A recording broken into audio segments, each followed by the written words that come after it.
আসসালামু আলাইকুম রহমতুল্লাহ। ভিডিও শুরুতে সবাইকে জানাতে চাই বা একটা কথা বলতে চাই, সেটা হচ্ছে আমার সোনার বাংলা, আমি তোমায় ভালোবাসি। সো দীর্ঘ 15.5 বছর পর আমরা আজকের দিনে এসে, তথা 6 আগস্ট সকালবেলার ভোর বা সকালের সূর্য আমরা হয়তোবা নিশ্চিন্তে দেখতে পেরেছি। কোনো রকম মনে ক্লান্তি বাদ দিয়ে আনন্দের সহিত সকল কষ্ট দুঃখ বেদনা ভুলে আমরা এই 6 আগস্টের সকাল দেখতে পেরেছি, আকাশ দেখতে পেরেছি, সূর্য উদয়ন দেখতে পেয়েছি। এবং এটা সম্ভব হয়েছে আমি, আপনি, আমরা, ছাত্র, জনগণ, সকল পেশার কর্মজীবী, বাংলাদেশের 95% মানুষ চেষ্টার ফলে, দীর্ঘ 1 মাস সাধনার পর, দীর্ঘ 1 মাস যুদ্ধ করার পর আমরা এই স্বাধীনতা পেয়েছি, পুরোপুরি স্বাধীনতা পেয়েছি। এবং এই স্বাধীনতার জোয়ার বয়ে যাচ্ছে পুরো বাংলার বুকে। পুরো বাংলার যত সেক্টরে, যত অপশনে যত রকম মানুষ আছে, যত পেশায় যত রকম মানুষ আছে, সবার ভিতরে কিন্তু এই আনন্দ বয়ে যাচ্ছে। এবং আমি এটাও বলতে চাই ভিডিও শুরুতে যে দীর্ঘ 1 মাস, 5 জুলাই থেকে 5 আগস্ট, দীর্ঘ 1 মাস এই যুদ্ধের সাথে বা এই দেশকে স্বাধীনতা করার জন্য, পুরোপুরি স্বাধীন করার জন্য যেসব ভাই বোনেরা, আমরা সব সেক্টরের মানুষরা যারা এই যুদ্ধে অংশগ্রহণ করেছিলেন, সবাই সবার জায়গা থেকে, সবাই সবার অবস্থান থেকে যেভাবে সম্ভব, যেভাবে পারছেন না কেন এই যুদ্ধে অংশগ্রহণ করেছেন, সবাইকে হাজার হাজার লাল সালাম। এবং সবাইকে অন্তরের অন্তরের স্থল থেকে অনেক অনেক বেশি ভালোবাসা। আমি, আপনি, আমরা সবাই একসাথে যৌথভাবে চেষ্টা করেছি বিদায় আমরা আজকে এত সুন্দর একটি বাংলাদেশ গড়তে পেরেছি এবং স্বৈরাচার দূর করতে পেরেছি। স্বৈরাচার সরকার শেখ হাসিনা এবং তার তৃণমূল সবকিছুকে আমরা একসাথে ধূলিসাৎ করে দিতে পেরেছি। শুধুমাত্র আমি, আপনি, আমরা, বাংলাদেশের 95% মানুষ দীর্ঘ 1 মাস চেষ্টা এবং কষ্ট করার ফলে, হাজারো রক্তের ফোঁটার বিনিময়ে, হাজারো ভাই এবং বোনের শহীদের মাধ্যমে, রক্তের মাধ্যমে, এবং হাজার হাজার যোদ্ধা ভাই ও বোন আহত হয়েছেন। এবং প্রায় 10 থেকে 15 হাজার ছাত্রছাত্রীকে বিনা দোষে এই স্বৈরাচার সরকার শেখ হাসিনা সেই আন্দোলনের শুরু থেকেই ধরে ধরে জেলে ঢুকিয়েছেন। যারা আন্দোলন করতে গিয়েছে তাদেরকে জেলে ঢুকিয়েছেন, মোবাইল চেক করেছেন। এবং সে কোনো আন্দোলনের রাজপথে নেমেছে কিনা সেটা দেখলেই আমাদের পুলিশ ভাইরা তুলে নিয়ে গিয়েছেন, জেলে নিয়ে গিয়েছেন। এইচএসসি এসএসসি পরীক্ষার্থীদেরকেও ছাড় দেন নাই এবং মেয়েদেরকে, আমাদের বোনদেরকেও কিন্তু ছাড় দেন নাই। রিক্সা করে একটা ভাই, কলেজ পড়ুয়া স্টুডেন্ট, আমরা দেখেছি ক্লিপসটা, আশা করি উনি রিক্সা করে যাচ্ছেন, নিশ্চয়ই কোনো না কোনো গন্তব্যে যাচ্ছেন। রিক্সা থামিয়ে পুলিশ ভাইরা তাকে নামিয়ে একদম টাইট করে ধরে তাকে টানতে টানতে পুলিশের গাড়িতে উঠিয়ে নেওয়া হয়। সে ভাইটির কি দোষ ছিল? সবকিছু মিলিয়ে অনেক অত্যাচার, অনাচার, অনেক স্বৈরাচার সরকারের অনেক জুলুমের পর আমরা সকালের একটি সৌন্দর্য দেখতে পেরেছি, সূর্য দেখতে পেয়েছি, আমরা বিজয় দেখতে পেয়েছি। আমরা কিন্তু নিজেরাই বিজয় নিজেরাই অর্জন করেছি। আজকে খেয়াল করুন, গতকাল 5ই আগস্ট আমরা দেশ স্বাধীন করেছি। যখন আপনি ভিডিওটা দেখতেছেন, আমার ভিডিও যা কয়জনে দেখেন না কেন, বেশি তো দেখেন না, যা কয়জন দেখেন, আপনি ভিডিওটা দেখতেছেন, নিশ্চয়ই আপনি এই বাংলাদেশের একজন সুষ্ঠু নাগরিক এবং আপনিও এই স্বৈরাচার সরকার পতন চেয়েছিলেন। আপনিও মাঠে হোক, যে কোনো প্ল্যাটফর্মে হোক, যেভাবে হোক না কেন, আপনি অবশ্যই এই যুদ্ধে, এই আন্দোলনে যোগদান করেছিলেন। আপনি বুকে হাত রেখে বলুন তো, কালকে যখন শুনেছিলেন যে স্বৈরাচার সরকার তার বোনকে নিয়ে পালিয়ে যাচ্ছে হেলিকপ্টার করে দুপুর 12টায়, এরপরে সবাই যখন সব ভাঙচুর করা শুরু করলো, সব আওয়ামী লীগের সেক্টরের প্রত্যেকটা নেতাকে, এমপিকে, মন্ত্রীকে, তাদের সাঙ্গপাঙ্গকে ধরা শুরু করলো, ভাঙচুর শুরু করলো, তখন আপনি বলেন তো, আপনার মনে কি একটা শান্তি কাজ করেছে না? লাইক ধরুন ধরুন আপনার লাইফে হয় না এরকম, আপনার লাইফে হুট করে একটা বড় একটা ঝামেলা চলে আসলো।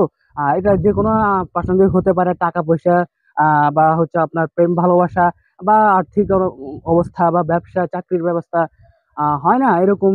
অনেক সময় অনেক কঠিন সিচুয়েশন চলে আসে যে যখন ওই কষ্টটার জন্য বা ওই বাধাটার জন্য অ্যাকচুয়ালি আর কোনো কিছু ভালো লাগে না, তখন শুধু মনে হয় যে কখন আমি আমার এই সমস্যাটা থেকে মুক্তি পাবো, এই সমস্যাটা কখন আমি সমাধান করতে পারবো।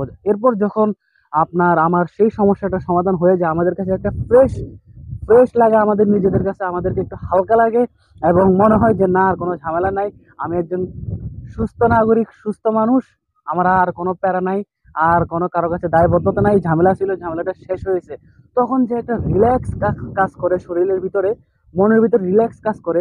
কালকে যখন আপনি দেখেছেন, যখন আপনি শুনেছেন যে স্বৈরাচারী সরকার শেখ হাসিনা পালিয়ে গিয়েছে এবং তার প্রত্যেকটা নেতাকর্মীকে ধরা হচ্ছে, তখন আপনার ভিতরে কি সেই ফিলটা কাজ করে নাই? অবভিয়াসলি আপনারা কমেন্টে জানাবেন।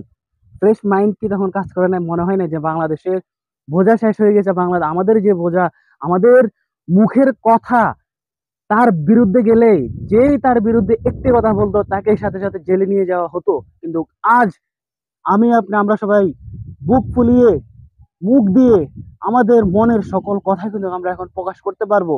এখন আমরা যাকে ইচ্ছা তাকে নিয়ে আমাদের আমাদের রায় দিতে পারবো বা আমাদের মন্তব্য করতে পারবো, কেউ এখানে আটকানোর নাই। কত বড় একটা জাহেলিয়াত যুগ থেকে আমরা রক্ষা পেয়েছি, একটা ডাইনি থেকে, একটা শয়তান থেকে আমরা মুক্তি পেয়েছি। আপনার কাছে কি ফ্রেশ লাগতেছে না? মনে হচ্ছে না যে না, হ্যাঁ, সুস্থ একটা বাংলাদেশে বসবাস করি, কোনো প্যারা নাই, মনের ভাব প্রকাশ করতে পারবো, মনের চাহিদাগুলো প্রকাশ করতে পারবো? এটা কি মনে হচ্ছে না? অবভিয়াসলি আপনারা এই জিনিসটা কমেন্টে জানাবেন। আমি তো কালকে দুপুরের পর থেকেই, মানে কি বলবো, আমি আমার এলাকাতে প্রায় অনেকগুলো জায়গায় গিয়েছি, বন্ধুদের সাথে গিয়েছি এবং প্রত্যেকটা মিনিটে মিনিটে সত্যি আমি বুকে হাত রেখে বলতেছি, প্রত্যেকটা মিনিটে মিনিটে আমি শুক্রিয়া আদায় করছি সৃষ্টিকর্তার কাছে, মহান আল্লাহর কাছে আমি শুক্রিয়া আদায় করছি। এত কষ্ট, এত ঝামেলা করার পরে এই 1 মাসের কথা না হয় বাদই দিলাম, এই 15.5টা বছর, 2009 সাল থেকে শুরু করে 15.5টা বছর সে যে পদে ছিল, এই 15টা 15.5টা বছরে পুরো দেশটাকে সে তার নিজের রাজত্ব করে ফেলছে। লাইক প্রত্যেকটা জায়গায় জায়গায় তার বাবা শেখ মুজিবের মূর্তি, ইসলাম ধর্মে যে মূর্তি জায়েজ না, হারাম ওনার, সেইটা সে একজন নামী মুসলিম হয়ে পুরো বাংলাদেশের এমন কোন আনাচে কানাচে জায়গা নাই যেখানে শেখ মুজিবুর রহমানের মূর্তি প্রতিস্থাপিত করে নাই, তার ভাস্কর্য তৈরি করে নাই, তার দেওয়ালে ছবি টাঙায় নাই। এরকম কোনো জায়গা নেই। মাদ্রাসা, যে মাদ্রাসাগুলো কখনো সরকারের ধার ধারতো না, সেই মাদ্রাসায় অব্দি বঙ্গবন্ধু শেখ মুজিবুর রহমান ও শেখ হাসিনার ছবি ঢুকিয়ে দিয়েছে। বাধ্যতামূলক অফিসে তাদের ছবি টাঙানো থাকতে হবে। যেখানে ছবি লাগানো ঘরে রাখাই গুনাহ, সেখানে মাদ্রাসার মতো একটি জায়গায় কিন্তু সেই স্বৈরাচার সরকার ঢুকিয়ে দিয়েছিল কিন্তু এই তাদের ছবি। চিন্তা করেন তারা কতটা কাপের হতে পারে। তার বাবাকে মনে হয় সৃষ্টিকর্তার থেকে বড় কেউ বানিয়ে ফেলছে। সৃষ্টিকর্তার নামও যেখানে না হবে, সেখানেও শেখ মুজিবের ছবি থাকতে হবে। সো একটা কথা আছে, আল্লাহ ছাড় দেয় কিন্তু ছেড়ে দেয় না। সে হয়তো বা গদি ছাড়ার 1 মিনিট আগেও ভাবে নাই বা একদিন আগেও ভাবতে পারে নাই যে এই স্বৈরাচার সরকার যাদেরকে যাদেরকে এই 15.5টা বছর দমিয়ে রেখেছিল, 15.5টা বছর কষ্ট দিয়েছিল, বিনা দোষে জেল খাটিয়েছে, রিমান্ডে দিয়েছে, খালেদা জিয়ার মতো একজন প্রার্থীকে বছরকে বছর জেলে বন্দি করে রেখেছে, রেখে পঙ্গু করে দিয়েছেন।